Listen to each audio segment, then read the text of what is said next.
going on, everybody? Welcome back to another edition of For Insight. I'm your host, Mike Obi. Solo edition this week. We're going to be wrapping up just yesterday's Super Bowl. Live game reaction. We just had the 50th edition of the Super Bowl here in the NFL. The Tampa Bay Buccaneers, man, when you talk about taking care of business and winning convincingly, I was not anticipating that result, not in the slightest. But we're going to get into the whole game and just the aftermath, what went right, what went wrong for everybody. But where I want to start is just the post-game reaction overall. Like I said, in terms of perfect execution of a game plan, especially defensively, Todd Bowles in that front seven with JPP, Shaq Barrett, Devin White especially, man, that dude is a dog. And he's only 22 years old, but, he's sideline to sideline. Ndamukong Suh, those guys really was just able to manhandled the Kansas City Chiefs offensive line. Now, with that being said, obviously, Kansas City was without both of their starting tackles, but in the end, no excuses, right? You go out and you play the game with who you got, next man up mentality, and really just, Todd Bowles said, look, we're going to make you, beat us underneath, and we're going to swarm. We're going to rush the passer, and Pat Mahomes is not going to be comfortable for a second during this game. And so I think from the Tampa Bay side, perfect execution defensively of a game plan, making sure that they always had a bracket on Tyreek Hill as well as Travis Kelce. Offensively, they definitely played some smash mouth football and, kept the ball out of Kansas City's hands as long as they could. They really had a good mix of pass and run, utilizing Gronk in the passing game, especially his size advantage. Mike Evans was able to get loose, and, he's still an all-pro receiver at the end of the day. AB was able to get involved as well. He had a touchdown pass on a very great out and in route. Overall, I just think that the Bucs played well. They were the aggressor. They definitely showed up and showed out. And now going over to the Kansas City side of it all, though. Honestly, to me, it's as simple as they just didn't play well. O lineman, yes, you had some guys hurt, but then that doesn't excuse, the drop passes and the penalties. And, I've never been a guy who believes in, the refs cost us the game, right? You didn't have to put yourself in a situation. You didn't have to put yourself in a position to have to hold on offense and defense to, be burnt on a route where you have to fall and trip on Mike Evans and that pass interference call. So definitely the turnover battle, they lost. Pat Mahomes threw 2 picks. One maybe wasn't his fault so much, but, turning the ball over. And then the penalty battle, definitely was unacceptable in that regard. And I just think that, this is the first time Pat Mahomes was really uncomfortable throughout the whole game. And, he just didn't have all day to throw. Having said that, even on some of the throws he was able to make, he missed a couple.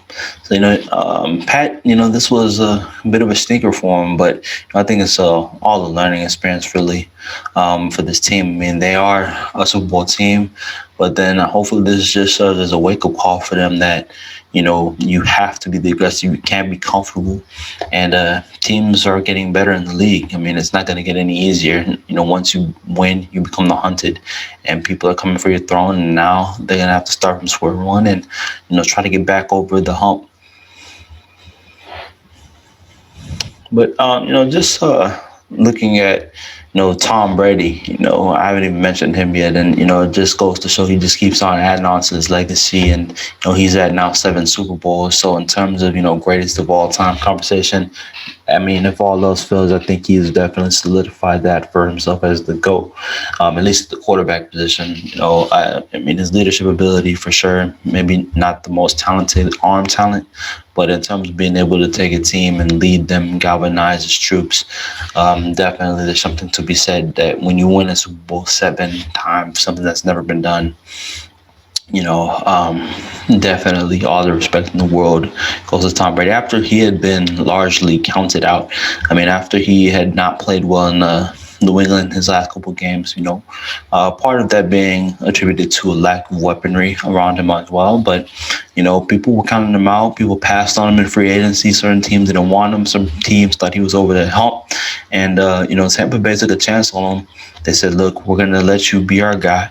I think also, Tampa Bay kind of saw that with their team that they had there, they honestly were right. They were right where they needed to be. They just needed a leader to clean up first off the turnovers that Jameis Winston was having, along with just get a leader in there, a guy who knew how to win and knew how to instill that blueprint and that DNA into the team.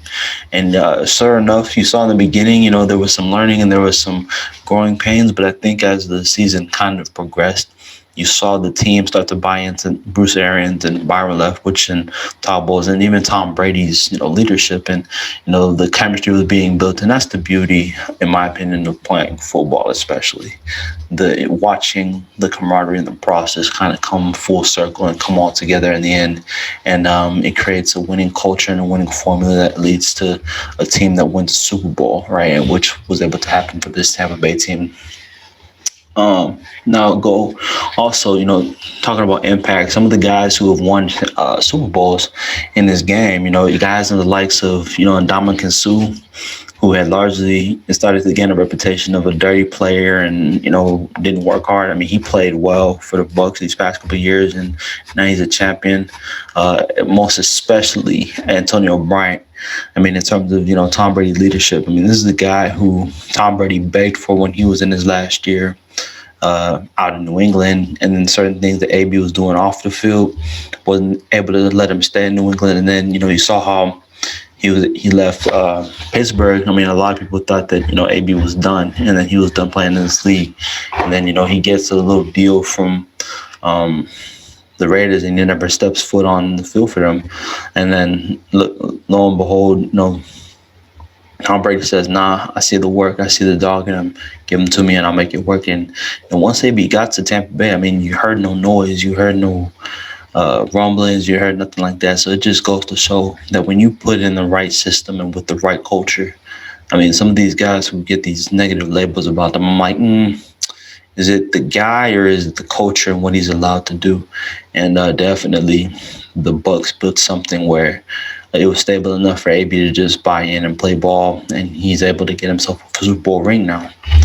Another dog, and Mike Evans, another guy who's been an All-Pro, has been a really, really good receiver, 1,000-yard catcher, and now he's finally rewarded himself with his first ring, and he's still a young guy. I think he has a lot of game left in him. Going over to the Chiefs side, I think just for them going forward, they have a pretty young team, young roster. I mean, Tyreek Hill's only 26 or 25. They have Pat Mahomes locked in for the foreseeable future as well. I think Travis Kelce. I think offensively they're good, but I think the glaring issue that I see with Kansas City is just the defense, specifically in the front seven. Outside of the D lineman, Chris Jones, I really just think they need to get more pass rushers, more people who can stop the run in the front seven. I think their secondary is solid enough with Sorensen and Tyrann Mathieu heading the snake back there. I honestly feel like it just got to be where in this game they were on the field a little too much, but it seems like that Kansas City front seven really has had a label of kind of giving up a lot of yards in the past couple of years. They fixed it. I mean, considering where it was and how bad it was, whether they were, just getting to a point where they were not in shooters. But I think that defense still has a lot of work that can be done. Getting good edge rushers, because edge rushers are a premium in this league. You need them. So getting at least a good edge rusher, if not in the draft and through free agency, investing in that. Because you let go of D Ford, gone are the days of Tom Bahaluli, and even Justin Houston for that matter. So you need to retool there, and you just need to get some possible assurance on the offensive line. I mean, I think it's good because I don't think you need any wide receiver talent. I don't think you need any more running backs. So the main thing is just to build the defense up for Pat Mahomes and let him, get more comfortable with the leads. That way you're not relying solely on him to carry you all the time. But, just a quick summary of everything. I mean, definitely the message in all of this is that culture and leadership in football, are everything. No, Tom Brady goes from New England. He brings that blueprint with him and that winning mentality. He brings all of that to a team in Tampa Bay who had been struggling for the past few years, who had been out of the playoffs, and he just instills that work ethic into his teammates, and teammates buy in, and also he's a draw because Gronk was out. He had been retired, and he decides to come out of retirement because of Tom Brady.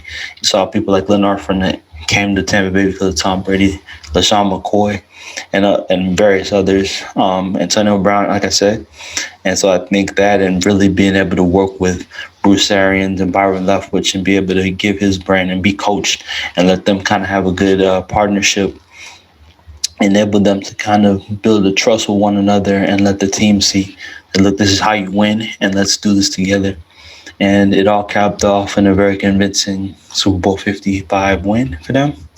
And so we'll see what the future holds next season. Hopefully more fans will be able to get out to the games safely, and we can have a more normal regular season and even more exciting 2021 season, because I think there are a lot of good teams that are still around, some more teams that are on the emergence, and some teams that are going to provide some good competition. But I could very well see this being a rematch for next year's Super Bowl if these teams stay healthy and keep it up. But we'll see what the future holds. But that's a wrap for this episode of For Insight. Once again, I'm your host, Mike Obi.